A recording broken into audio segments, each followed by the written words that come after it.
हमें कोई क्रिटिसाइज करता है and it leads to depletion in our performance, ठीक है। किसी ने कुछ क्रिटिसाइज कर दिया है ना, किसी भी कारणवश हो सकता है, आपको आपके लुक्स की वजह से बोल दिया हो, रंग गोरा है कि काला है, मोटे हो के पतले हो, लंबे हो के छोटे हो, किसी भी तरह से कुछ भी बोल दिया, ठीक है। पढ़ाई नहीं करते हो, आपका ओवरऑल जो है, जो भी काम आपको दिया गया, जैसे आप लोगों की लाइफ का प्राइमरी वर्क इज कि यार इस साल पढ़ना है, सिलेक्ट होना अगले साल। ये कोई इंपॉसिबल टास्क नहीं है, believe me, ask me, it is not impossible यार। मैंने बहुत निम्न स्तरीय बच्चे जब आते हैं और पूरा साल मेहनत करके बहुत ऊपर तक चले जाते हैं, ऐसे बच्चों को सिलेक्ट होते हुए देखा हुआ है, ठीक है। कल मैंने एक रील देखी, अलग सर किसी बच्चे का इंटरव्यू ले रहे हैं, ठीक है, एंड उसने बोला कि पता नहीं वो टॉपिक क्या चल रहा है, मैं तो सिर्फ छोटी सी रील देखी 15 सेकंड की, मैं वही बताना चाहता हूँ आपको। मुझे खुद भी नहीं पता उस बच्चे का नाम क्या है, मुझे खुद भी नहीं पता उसके नंबर कितने आए, बस सिलेक्ट हुए हैं क्योंकि अलग सर उसका इंटरव्यू ले रहे हैं और लास्ट ईयर के आपके बैच का बच्चा है वो, ठीक है। उसने बोला कि सर टॉपिक चल रहा होगा मैथमेटिकल कैलकुलेशन से रिलेटेड, क्योंकि बच्चे का जवाब उसी से है। उसने बोला सर मुझे 2 डिवाइडेड बाय √2 की वैल्यू तक नहीं निकालनी आती थी सर, ठीक है। मुझे ये लास्ट ईयर सिखाया अमित सर ने और MR सर ने, ठीक है। इतनी शॉर्ट सी ही रील है, ठीक है। तो आप सोचो उस बच्चे का लेवल क्या होगा जब उसने तैयारी शुरू करी होगी, जो अपने मुंह से एडमिट कर रहा है सिलेक्शन होने के बाद, ठीक है। And it takes a lot of courage, it takes a lot of courage to admit it. ये सर मुझे ये भी नहीं पता था कि ये 2/√2 की वैल्यू फाइनल आंसर कैसे लिखेंगे, सो पहले रैशनलाइज करना है एंड ऑल दैट, फिर 2 से 2 कैंसिल आउट हो जाएगा, जो भी है, ठीक है। बट सो दैट इज, मुझे ये भी नहीं आता था, मुझे MR सर ने और अमित महाजन सर ने सिखाया, ठीक है। मैंने देखा, ठीक है। तो क्या होता है कि जब भी कोई कुछ क्रिटिसाइज कर देता है तो आपका परफॉर्मेंस जो है वो नीचे की तरफ जाने लगता है, ठीक है। एंड फिर वो आप वो ब्लैक होल के अंदर घुसते जाते हैं एंड फिर एक ऐसा समय आता है there is no coming back. फिर आप कहेंगे जी ओहो सर मुझसे गलती हो गई सर, बस सर अभी सर 15 अप्रैल हुआ है सर, अभी भी एग्जाम में 15, 17, 18 दिन बचे हुए हैं सर, क्या अब कुछ हो सकता है क्या? कुछ नहीं हो सकता, लेट्स फेस इट, ठीक है। लास्ट के 15-17 दिनों में इतने बड़े एग्जाम में कुछ भी नहीं हो सकता, ठीक है।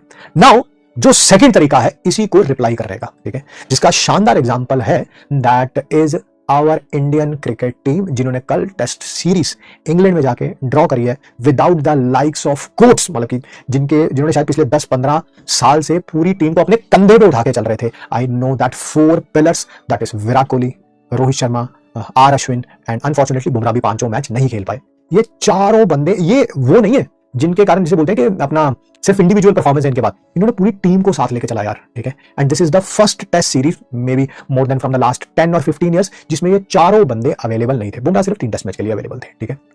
अब टेस्ट में सीरीज शुरू होने से पहले देखो क्या बातें हो रही थी, मैं आपको समझाता हूं, ठीक है। देखा है मैंने, I am a cricket fan so I see it कि क्या बातें हो रही, पता क्या बात हो रही थी? शुभमन गिल के बारे में, because he has become the captain, new captain. देखा है इसकी एवरेज, देखिए एवरेज 35 है इसकी टेस्ट मैच में, ठीक है।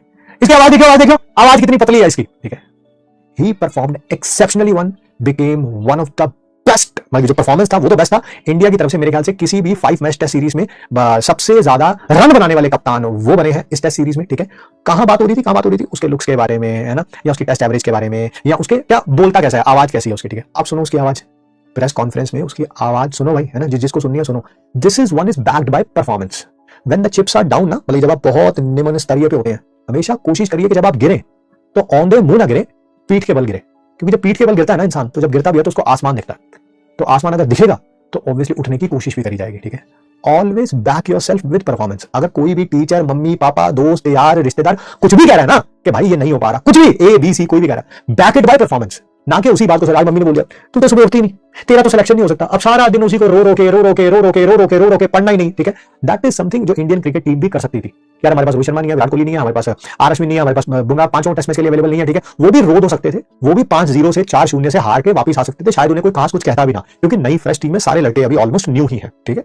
But they backed it by the performance. They showed कि चाहे बैटिंग हो या बॉलिंग हो, बॉलिंग में भी देख लो बिल्कुल इनएक्सपीरियंस बॉलिंग अटैक है except Ravindra Jadeja, but people like Mohammed Siraj took the responsibility, है ना, and that Prasidh Krishna and Akashdeep and Jadeja and Sundar, ठीक है। और बैटिंग में तो क्या ही कहने हैं यार, मतलब कि सबने ही बहुत अच्छा परफॉर्म किया, from likes of Rishabh Pant to KL Rahul to Yashasvi Jaiswal to Shubman Gill, Jadeja, everyone has performed so well, ठीक है। सो दैट शोज कि अपने आप को परफॉर्मेंस से बैक करने पे ही रिजल्ट आएगा, है ना, परफॉर्मेंस से बैक करने पे आएगा। तुम अगर सोचते रहो कि कुछ नेगेटिव कर वो नीचे ही जाएगा, ठीक है।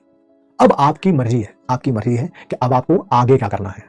जब भी कोई क्रिटिसाइज कर रहा है वो सिर्फ 2-4-5 सेकंड के लिए आपके थॉट प्रोसेस में रहना चाहिए, उसके बाद फोकस लाओ अपनी पढ़ाई के ऊपर और रिजल्ट में शो करो। अगर किसी ने बोला कि टेस्ट में नंबर कम आ रहे हैं तो 2 हफ्ते मेहनत करके टेस्ट में नंबर इंक्रीज करो, दिखाओ उन्हें। दिखाने का मतलब ये भी नहीं ये देख मेरे टेस्ट के नंबर, ऐसे नहीं, ऐसी भी बात हो सकती है। देखिए मैंने टेस्ट में मम्मा इंप्रूव तो किया आपकी बार ना, पिछली बार मैंने सिर्फ 80 नंबर आए थे 180 में से, आपकी बार 110 आए हैं। मैं आपको प्रॉमिस करता हूं कि मैं अगली बार ना 140 लेके आऊंगा, ठीक है। This should be the case, ठीक है। इंस्टेड ऑफ 80 आए, मम्मी ने डांट दिया, अब तो मैं पढ़ूंगी ही नहीं और अगला टेस्ट दिया ही नहीं, वो उच्च कोटि के लोग होते हैं, बिल्कुल ही मैं कह रहा हूं जो सोच ही बहुत खराब है। एक होता है प्रिपरेशन करते टाइम आपकी पहले थॉट प्रोसेस आता है, फिर एक्शंस आते हैं, ठीक है। वो सोच ही बहुत खराब है कि आपने प्रिपरेशन स्टार्ट करी और एक टेस्ट में नंबर कम आए किसी भी कारण और आपने टेस्ट ही देना छोड़ दिया, ठीक है। वो सबसे घटिया सोच है भाई, ठीक है। और उसकी फिर रिकवरी भी कोई खास है नहीं। अगर अभी से भी टेस्ट ना देने रेगुलर शुरू किए तो फिर तो वो डिजास्टर है, ठीक है।